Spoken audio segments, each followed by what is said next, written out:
On the planet Varelia Prime, everything sparkled. The towers, the rivers, even the people. It was one of the oldest and most powerful planets in the Galactic Coalition. Home to the elegant and wise Jirani species. The Jirani were tall, glowing. Beings with shimmering skin and eyes like stars. They were known for their powerful psychic minds, which allowed them to move objects without touching, speak without words, and sense the feelings of others. Every year, the Jirani held a special event called the Bonding Convocation. It was a grand ceremony where young Jirani males and females met and chose their future partners. The event was more than a marriage tradition. It was about honor, power, and keeping the strong psychic bloodlines alive. This year, among the young Jirani females stood Alari, the daughter of a respected family. She wore a soft silver robe that shimmered in the sunlight, and her long blue hair was tied with glowing ribbons. Her face was calm, but her heart beat fast. Alari had a secret, a deep truth she hid from others. She was born without the psychic gift. Her parents had tried everything: meditation, ancient teachings, even energy treatments from the best healers. But nothing worked. Her mind remained quiet, untouched by the power her people valued most. Could not read emotions, move objects, or connect to the collective Jirani mind. And now, the day had come, the day that would show the galaxy what she truly was. The grand convocation hall floated in the air, surrounded by glowing trees and a soft blue sky. Hundreds of young Jirani males stood proudly in long lines. Families and leaders watched from crystal balconies. Soft music played in the background. One by one, each female walked forward and stood before the circle of males. Glowing ring appeared beneath her feet. It was called the Circle of Resonance. If any male shared a deep psychic connection with her, the ring would shine brightly. That would mean they were a match, a perfect bond. When it was Alari's turn, the crowd grew quiet. She stepped into the circle. The light glowed, but only softly. Very softly, the first male in line, Jalen of Housefire, stepped forward, touched his hand to his chest, and said, "I refuse." A whisper moved through the crowd. The next male, Torin, of the Silver Cliffs, stepped forward. He looked at her kindly but said, "I refuse." Then the third, then the fourth. Each one said the same words, "I refuse, I refuse, refuse." Alari stood still, her back straight, her hands by her side. She had prepared herself for this, but the pain still grew in her chest. Her heart felt heavy. Her family watched in silence, their faces hard to read. Then came the final male, the youngest son of the High Speaker. He did not even speak. He simply turned his back and walked away. The light in the circle of resonance faded completely. There was silence. Then the whisper started. "She's empty inside. No bond, no power. How can a Jirani be born like that?" The crowd slowly began to leave. Alari stepped out of the circle, her eyes fixed on the ground. Her hands were cold. Her future, once full of dreams, now felt like dust. From a distance, someone had been watching. Elias Grant, a human diplomat from Earth, sat quietly in the diplomatic gallery. He wore a simple gray suit and a listening device in his ear. To translate the Jirani language, humans were still new to the Galactic Coalition. Many alien species saw them as weak or slow. After all, they had no psychic powers, no glowing skin, no deep mental connections, but humans had something different. They had empathy. They could feel deeply, connect without mind powers, and understand. Others in ways that were hard to explain. Elias had seen many ceremonies like this. He had watched alliances made, families grow stronger, and even wars begin because of one refusal or one accepted bond. But never had he seen someone stand so calm, so brave as the girl who had just been rejected by her entire culture. He didn't know her name. He didn't know her story, but he saw the way she walked out of the circle, not with shame, but with quiet dignity. She passed near the edge of the gallery where the diplomat sat. None of the other ambassadors looked at her. Some whispered. Some turned away, but Elias didn't. He stood up. Their eyes met just for a moment. And in that moment, Ilari saw something strange. He didn't look at her with pity. He didn't look at her with fear. He looked at her with respect.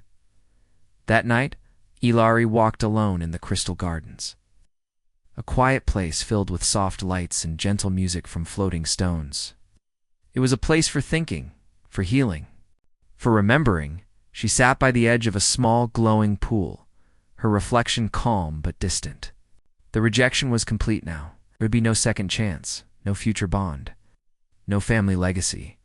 She was, by Jirani law, an outcast. Behind her, quiet footsteps approached. She turned alert.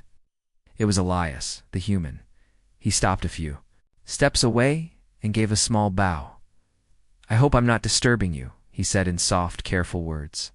His translator spoke in smooth Jirani, but his voice was warm and natural. Ilari nodded slowly. "You are not." They stood in silence for a while. The air was cool, and the garden lights blinked gently like stars. Finally, Elias spoke again. "I saw what happened today. I don't fully understand your customs, but I saw how strong you were." Ilari looked at him, confused. "I was refused by every male. There is no strength in that." Elias smiled kindly. "Where I come from. Strength isn't shown in victory, shown in how you stand after defeat." She didn't answer, but her eyes stayed on his. "I just wanted you to know," he said, taking a small step closer, "that someone saw you." Then, softly, without fear, Elias opened his arms. Ilari froze. In Jirani culture, physical touch, especially between strangers, was rare, almost taboo. Their connections were mind to mind, not skin to skin. But this was not a demand. It was an offer, a simple, human offer. Ilari slowly stood, her heart pounded. Her people had turned away.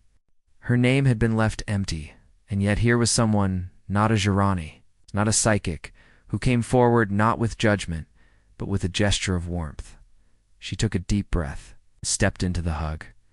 It was the first time she had ever felt another person's arms around her. It was simple, quiet, human, but for Ilari, it was the moment everything changed. The next day on Varelia Prime, the city was calm. But Ilari's world was still shaking. She had lived her whole life by Jirani rules, quiet strength, elegance, and pride. Now, all of that felt like a glass that had cracked. She had stood in the circle of resonance, and every male had turned away. She was no longer part of the future. Her people had planned for her, but there was something strange. Instead of falling into sadness, Ilari felt curious. It was not just the rejection that stayed in her mind. It was the hug. That moment, unexpected and simple, had touched something deep inside her, something warmer than any psychic bond. The memory of Elias's arms around her was clear, peaceful, different from anything she had ever known. No Jirani had ever hugged her. No Jirani even thought hugs were important. But that human. He saw her in the tall, glowing towers of the Galactic Coalition Embassy. Elias sat in a quiet chamber, writing notes on a glass tablet. He had meetings later, but his mind kept going back to the gardens and the girl with blue hair and sad eyes. Her name was Ilari. He had learned it from a council list. She was from a high Jirani family. But now she was marked as an unbonded, which meant no council role, no family duties, and no future under their traditions. Elias didn't know her well, only that. She had been strong enough to stand alone in front of her people, and kind enough to accept a human hug when she needed it most. He wasn't sure why he cared so much. Maybe it was because he knew what it felt like to be different. Elias had been. Earth's youngest representative to the coalition came from a small town. His mother was a teacher, and his father repaired space drones. He wasn't rich or famous, but he worked hard, studied galactic law, and believed in one powerful idea. Being human doesn't mean being less. But many species in the coalition didn't understand humans. They thought humans were too emotional, too simple, too weak. No psychic powers, no advanced genetics, no glowing skin or silver eyes, only heart, hope, and history. That wasn't enough for most species, but for Ilari, maybe it was. Later that day, Elias received a message. It was short, written in formal Jirani language. I thank you for your kindness in the gardens. I do not know what your people believe in, but I wish to speak with you again, if allowed. Ilari of House Tethianilia smiled. He sent back a message with a simple reply. Let's meet again. No rules, just talk. They met in a quiet corner of the Library of Galactic Harmony, where old ideas from every species were kept. There were scrolls, sound crystals, and memory orbs floating in soft light. Ilari sat waiting, her eyes thoughtful. She was dressed in a plain robe now, no longer the shining dress of a council daughter. She looked different, freer, maybe. Elias sat beside her. Thank you for writing, he said gently. She nodded. You are not like others. I've never seen a human before. Elias chuckled. I've never seen anyone walk out of a circle that cold and still look proud. I didn't feel proud, she whispered. I felt hollow. Elias didn't rush to reply. He waited, Ilari continued. My people believe connection comes from the mind. We sense each other. We hear thoughts. But that has never worked. For me, I can't hear minds. I can't send my feelings. And yet Elias said softly, You understood a hug. She looked at him. Did. There was a long pause, then she asked, Why did you hug me? Elias smiled kindly. Because I saw someone who needed it. Where I come from, we use touch to comfort. It's not about strength or power, it's just being there. Ilari looked down. My people do not believe in just being there. We believe in usefulness, and I am no longer useful. That's not true, Elias said. You're just not useful by their rules. Oh. Maybe your value is in something they've forgotten. She looked at him, unsure. What do humans value? Elias leaned back and thought. We value kindness. We value stories. We value people who help others feel seen. Back on Earth, we have poets and teachers and artists. Not everyone has to. Be strong. Some people just make others feel human. That's important too. In the days that followed, Ilari and Elias met more often. At first, they just talked.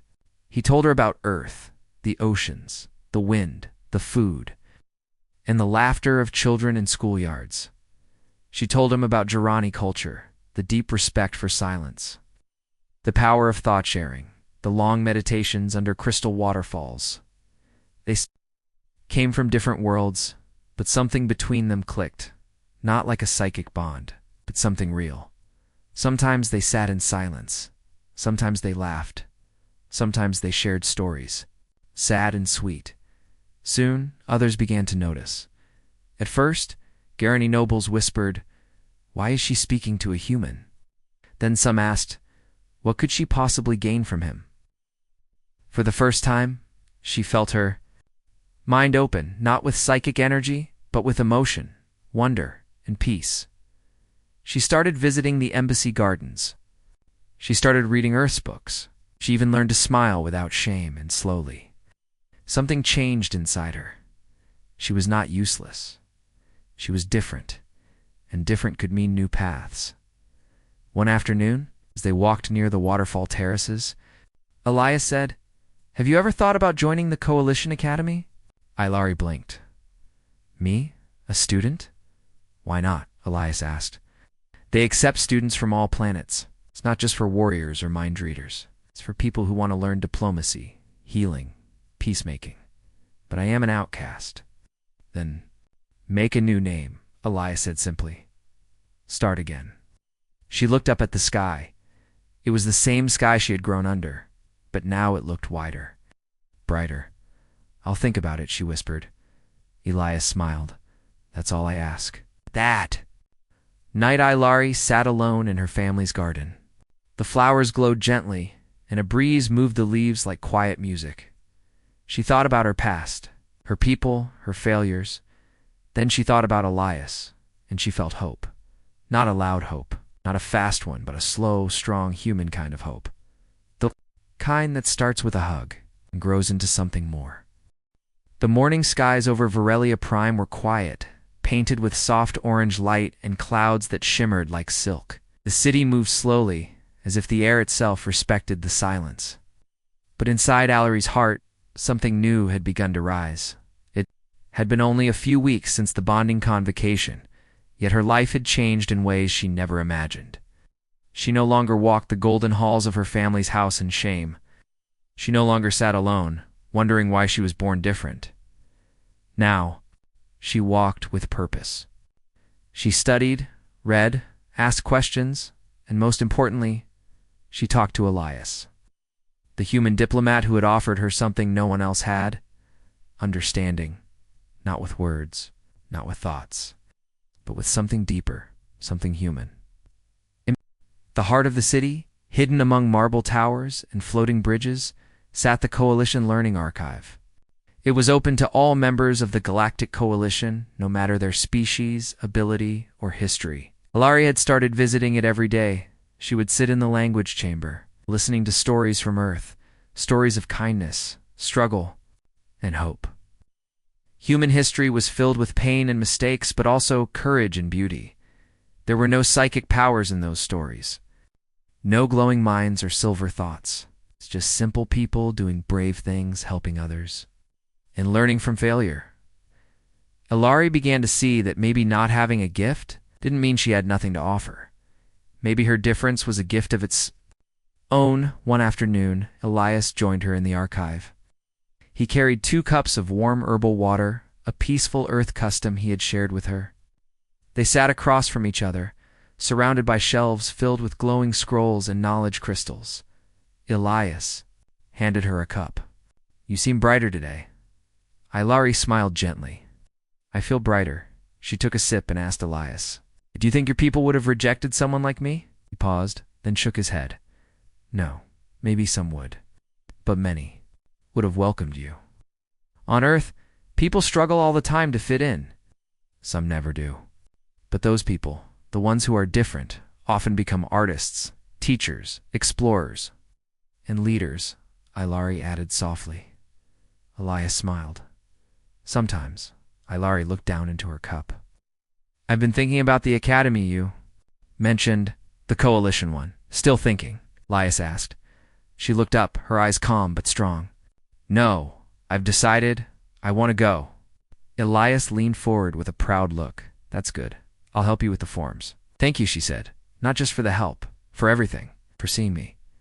Elias nodded, touched. "You made it easy. You saw me too." Word of Allery's plan began to spread. The Jirani Council did not stop her, but they did not support her either. Her name had already been removed from family records. She was not expected to succeed. Yet Allery walked forward. She wore simple clothes. She carried no status symbols. She stood in front of the Coalition Academy gate, not as a daughter of Jirani power, but as herself. A human walked beside her. The academy itself was unlike anything Allery had seen. It floated above the clouds, shaped like a ring of light, with towers reaching in every direction.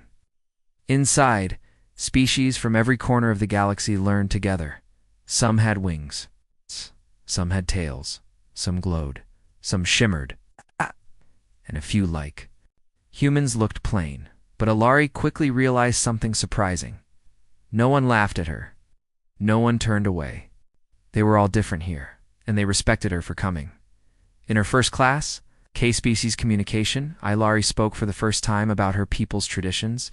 She explained the psychic bond, the silent strength, the meaning of the circle of resonance.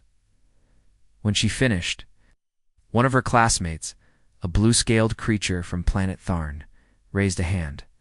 "But you do not have the gift, correct?" Allery hesitated, then said firmly, "No, I do not." "And yet," the creature said, "you are here. That is powerful." Allery smiled. For the first time in her life, her voice felt enough. After class, she found Elias waiting for her in the Sky Courtyard. He had visited to check on her progress. "They liked you," he said. "They listened," she replied. "You belong here, Allery." She looked around the sky glowing with twin moons, the sound of voices from every corner of the galaxy, and people of every shape walking side by side. "Yes," she said. "Maybe for the first time? I believe that." Weeks passed. Ilari studied peace talks, cultural laws, and emotional expression. She learned how different species shared feelings through color, music, scent, and movement. She learned the value of communication beyond thought. She even gave a speech at a small gathering, sharing her story. She spoke not with psychic energy, but with words from the heart. And when she finished, there was silence, then soft applause. Elias in the front row clapped the loudest. One night, Ilari stood on a balcony, looking down at the galaxy. The stars blinked like tiny songs. She thought of her people, proud, elegant, quiet, still walking under the old ways. She missed some parts of them, but she knew she could not return to the same place. She was different now, and she knew something else. Too, she would not walk her path alone. She turned as Elias joined her. "Thinking again?" he asked. "Always," she replied. "Tell me what you see." Ilari took a deep breath. "I see a future where someone like me can speak for more than just the gifted, where strength means more than mind power, where hearts are listened to, even without psychic light." Elias nodded. "I see that future too." There was a pause. Then she said, "You know, I never thanked you properly for that hug. It changed everything." "You don't need to thank me," Elias said. "I just did what felt right. I accepted it," she said softly. They looked at each other in that moment. No words were needed. It was not a bond of mind or power or energy. It was a bond of something even older. Trust, care, understanding. The kind that needs no explanation. The kind that stays. Time passed gently on the floating campus of the Coalition Academy. Days were filled with lessons, new friendships, quiet meals, and deep thoughts. For Ilari, every sunrise brought a new chance to become someone beyond her past. The girl once, rejected by her own kind, now studied among beings from 100 different worlds. And she was doing more than surviving. She was beginning to shine. Elias watched her growth with quiet pride. He visited the academy often, not as a diplomat, now, but as a friend. He saw the way Ilari carried herself, still with grace, but also with a new kind of strength. A strength built not from psychic power, but from truth. She had finally found her voice, and now that voice was about to be tested. One day, Coalition sent a message to all students and representatives. Emergency negotiations required. Planet Nevelos reports rising tensions between native tribes and off-world settlers. Academy students invited to observe and assist with peaceful diplomacy. It was rare for students to be invited to such missions. Ilari's name was listed among the top applicants. When she read it, her hands shook. She had dreamed of a moment like this, a chance to stand in a real council, to help others, to speak as someone of worth, but fear rose in her chest. What if she failed? What if the others didn't respect her? Elias met her in the Sky Garden that evening. "You saw the message?" he asked. She nodded. "I was chosen.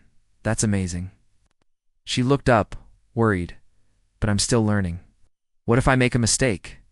Elias smiled. "Ilari, your strength isn't in never failing. It's in caring. That's something many diplomats forget. Don't let fear stop you now." She looked into his calm eyes and found courage. "I'll go," she said.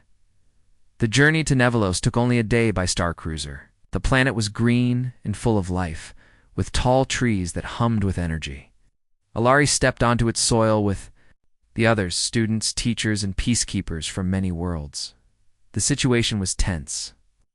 2 tribes of native Navalari had begun fighting over land rights. Meanwhile, settlers from another world were building cities near sacred forests. Words had turned to weapons. The peace was breaking. The Coalition's goal was clear: restore communication before war began. Ilari listened quietly during the first meetings. Other students spoke, offering clever arguments and peaceful ideas, stayed silent, observing. She noticed something strange.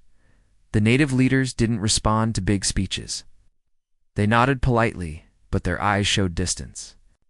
They were tired of being talked at. They needed to be heard. That night, Ilari sat outside, under the glowing leaves of a tall navelary tree. One of the tribal elders, a female named Scifi, walked by and noticed her. "You are quiet, student," Scifi said in her soft, deep voice. Ilari bowed her head. "I am listening." Scifi looked at her with surprise. Not many come here to do that. They only bring plans, charts, and orders. Ilari met her eyes.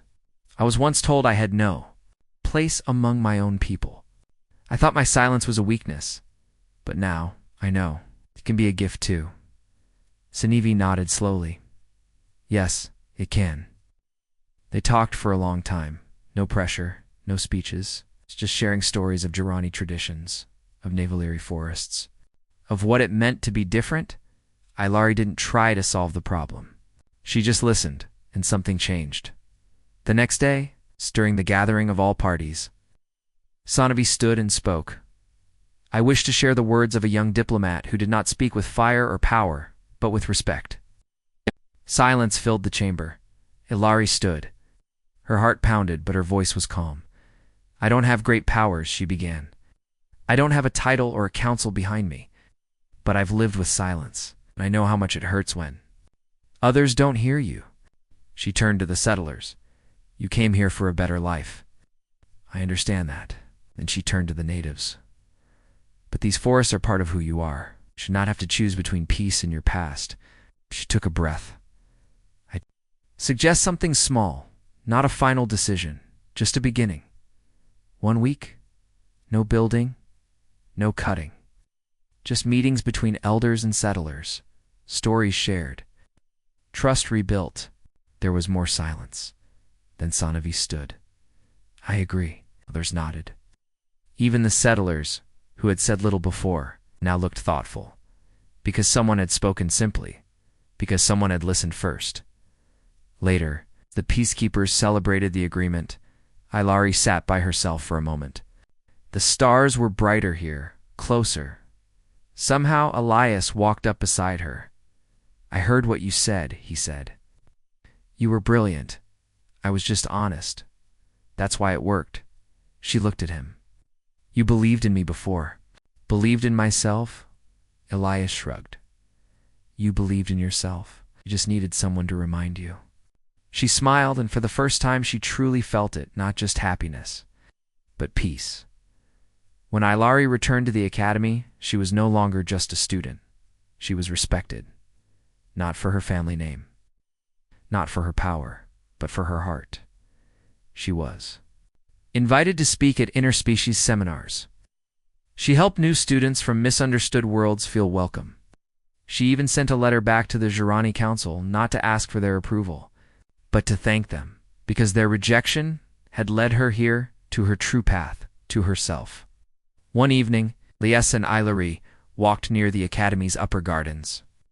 The sky above shimmered with light trails from passing ships. "It's strange," Ilari said, "how one small thing can change everything." "The convocation?" Elias asked. She shook her head. "No, the hug." Elias laughed softly. "Still thinking about that. I am," she said. "It was more than comfort." "Was the first time I felt real. Like someone saw my worth without needing proof." He nodded. "You were real long before that. You just needed someone to remind you." They stood quietly. Then Ilari turned and did something rare among her people. She hugged him. It was quiet, simple, but full of feeling. And in that moment, there were no psychic thoughts, no glowing symbols, no council rules, only two beings from different worlds, sharing something powerful and human. Months had passed since Ilari stood before the tribes of Envalos and helped guide them toward peace. Word of her success traveled fast across the coalition. Her name, once ignored and even erased by her own people, had become known in places she had never even heard of. But Ilari did not seek praise. She continued to study, to learn, and to grow. She helped new students at the academy, especially those who felt lost or unwanted. She taught them to listen before speaking and to understand before judging, though she did not have the psychic gift. Ilari had found something deeper, the ability to connect through emotion, honesty, and care. And this, many now believed, was the kind of voice the Coalition truly needed. One day, while reading in the Sky Library, Ilari received a message. You are invited to speak at the Galactic Council gathering on the moon of Olivian. Your experience as a cross-species diplomat has inspired many. We welcome your voice. Her hands trembled slightly as she read it again. The Galactic Council. It was the highest seat of unity, where leaders from every member world came together once every 10 years to discuss peace, law, and the future of all life among the stars. Ilari sat still for a moment, thinking back to her youth, the convocation, the rejection, the silence that followed. Now, she was being asked to speak not as someone's daughter, but as herself. When Elias heard the news, he was the first to congratulate her. I knew they'd notice, he said. Your words are like bridges. Ilari smiled. Thank you. I only hope I can be strong enough. You already are. Look down, I'm nervous. That's good, Elias said kindly. It means your heart is in the right place. The journey to Olivian took several days. Ilari traveled in a diplomatic ship, her name now listed among honored guests. The moon itself was breathtaking, its surface covered with crystal plains and soft glowing rivers. The council hall stood in the middle of it, shaped like a rising sun, with light shining from its open roof into the stars above. Thousands of beings arrived from across the galaxy, leaders, thinkers, peacekeepers, and students. The council chamber was alive with color, sound, and voices. Ilari stood among them, a calm figure in simple robes, no golden badge, no family crest. Just her. Her speech was scheduled for the second day. The night before, she walked quietly through the gardens outside the hall. Elias joined her again. You've come so far, he said. I still feel small. He looked at her with kindness. Sometimes the smallest voice changes the biggest rooms. Ilari gave a soft smile. Will you be there? Always, he said, the next day. Ilari stood before the council. The chamber was silent. Leaders from 100 worlds watched her. Some had psychic gifts stronger than any on Jaren. Others communicated through song, scent, or light. They all waited for her to speak. She began in a soft, steady voice. I come before you not as a representative of a planet, but as someone who once had no place. I was born into a proud people, the Jirani, but I lacked the gift they valued most, the power of the mind bond. I was told I would never be chosen. I was told I had no worth. But then, someone from another world, a human, offered me something my people never did. He gave me a hug. No one else had come near me before. But that moment changed everything. Not because it gave me power, but because it reminded me that I mattered, even without the gift. I found my strength not in psychic energy, but in honesty, in kindness, in listening. I help bring peace not through power, but through understanding. She paused, then continued. I speak now for those across the galaxy who feel they are not enough, for those who are different, who are quiet, who are told to sit in the back. We need their voices too, because peace does not come from strength alone. It comes from connection, and connection begins with care. She ended her speech with a bow. For a moment, the chamber was quiet. Then one voice began to clap, then another, then many soon. The whole chamber filled with respectful applause, not wild, not loud, but warm and full. And in the crowd Elias stood, smiling. Later that evening, Ilari sat under the Olivian sky. Now filled with soft stars, she had spoken her truth, and it had been heard. A gentle voice broke her thoughts. You spoke beautifully, said a Jirani man. She turned in surprise. He wore the robes of the Council of Minds, the same body that once removed her from family records. I am Counselor Vorin, I said. I once voted to silence your name. She said nothing. But now, he continued, I believe we were wrong. The Jirani value strength of mind, but perhaps we forgot the strength of heart. Ilari nodded slowly. Thank you, but I don't need my name restored. He tilted his head. Why not? Because I found something better, she said. I found my purpose, and I carry it with me always. He bowed in respect and walked away that night. Hilary found Elias watching the sky again. "You look proud today," she teased. "I was," he replied. "Very." She smiled. "Do you ever wonder what would have happened," she asked, "if you hadn't hugged me that day?" Elias looked thoughtful. "Think you still would have found your way, but maybe. Just a little." Slower. Hilary reached for his hand and held it gently. "You believed in me when I didn't, and you taught me how powerful belief can be." They sat together in peace. Years later, stories would be told of a Zorani without powers who became one of the most respected voices in the coalition. Children would learn her name not because of what she had, but because of what she gave: hope, courage, and the reminder that everyone has a voice, even if it doesn't echo like the rest. And somewhere across the stars, two friends, one human, one Jirani, would still meet often to talk, laugh, and walk in silence. Because sometimes the deepest connection needs no sound at all. The end.